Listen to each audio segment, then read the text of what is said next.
What's up, people? Here I am. Today we're going to be talking about the ban list. It was actually released not too long ago. It was like yesterday. So I just wanted to talk a little bit about it. And it was not necessarily what I expected it to be. Well, some of the cards that I predicted came on the list and it was touched upon both when it came to the limited portion as well as the cards that went to 3. So without further ado, let's go into the whole list. This is not my first time checking it out, so there are not going to be any like interesting reactions or whatever. But without further ado, let's go into it. So as far as banned cards go, nothing has become banned whatsoever. The things that have gone down to 1 though. First and foremost, we have Glow Up Bowl back in the game. I did not see this one coming at all because that's a really good tuner card. Because you can basically just bring it back for free by milling 1 card from the top of your deck when Glow Up Bowl was in your graveyard. You can special summon it through that way. And it's a level 1 tuner, so people that want to make Armades or Cataster, you can now do that, and it's really nice because that gives Stellar Knights a whole lot of new stuff they can do. Like, seriously, now the deck can make Armades, and that helps out so much with the Shaddoll matchup, as well as the Burning Abyss matchup. It's kind of nice. Then, of course, as far as cards that went down to 1 instead of went back to 1, we have Infernity Archfiend. Now, we knew something like this was coming because Infernities, they won Worlds. And when a deck generally wins Worlds, it normally gets hit pretty hard. Like, really hard. Either through a ban or a limit of something that's really important to the deck. And they hit it so hard that it's not going to be playable again for quite some time. Unless there's going to be new support coming. Because not only did they limit Soul Charge, which we're going to be coming to later, they also limited Infernity Archfiend. Now, this is the biggest hit I've seen in a long time. Like, seriously, this is going to keep them from being... this is just unplayable now. So, anyone who hated Infernities, you are going to be really happy about this. The rest of you that really likes Infernity Archfiends, and just likes Infernities in general, they're going to have They're going to be basically in the same boat as Six Samurai. They lost something that's really important. Sure, it's not banned, but you can't play the deck anyway with just 1 Archfiend. Let's see.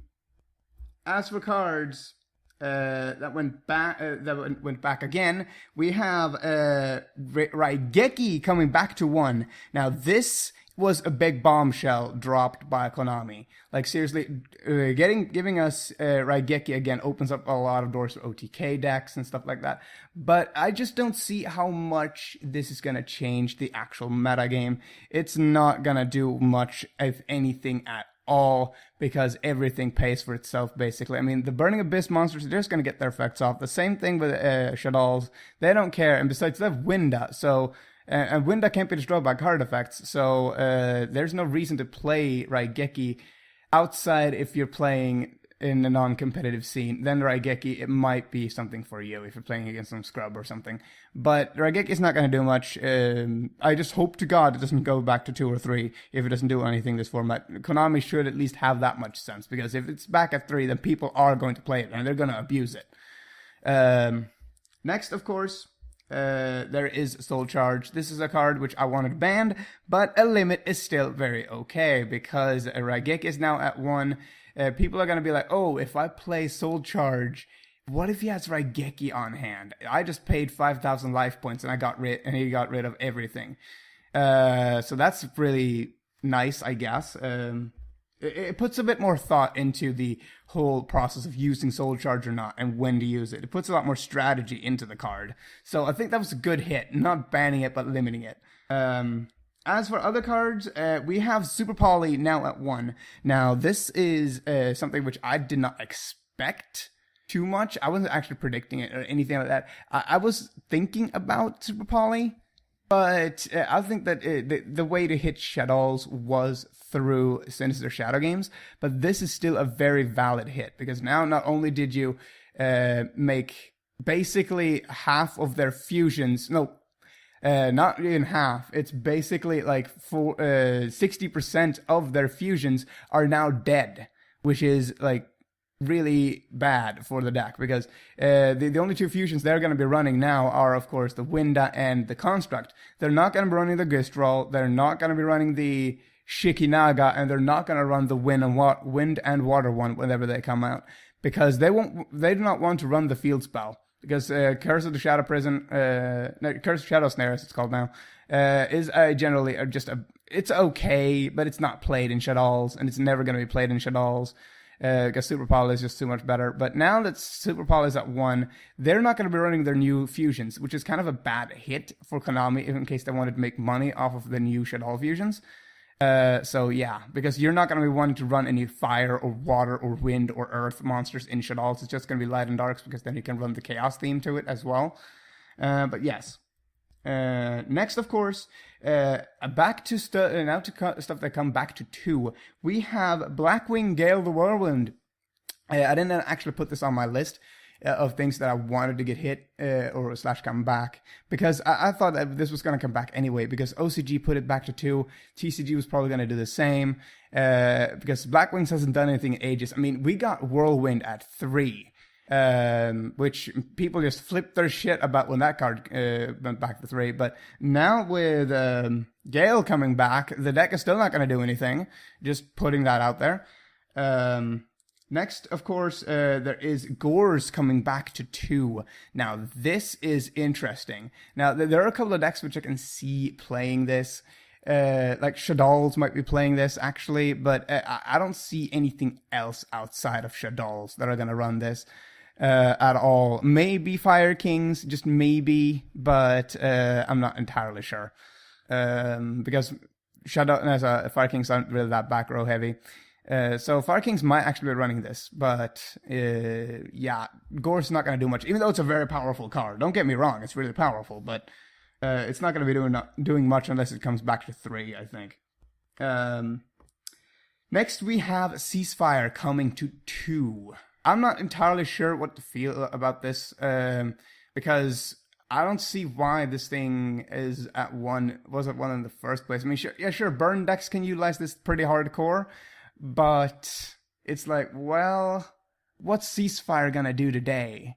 It can be used against Shaddolls. That's pretty cool though. You can activate it, flip them all up, and inflict burn damage to opponent, but they don't get their flip effects off, because they're actually treated as flip monsters and not monsters that get effects when they're flipped face up. So that can be used against Shaddolls, but I'm not entirely sure how valid that is gonna be. But yeah. Let's see, what else do we have? Oh yeah, Transmigration Prophecy coming back to 2. I'm not really sure that this is going to do anything either, but it's nice to see this card come back. Because, yeah, it's been on the ban list way too long. We need it back.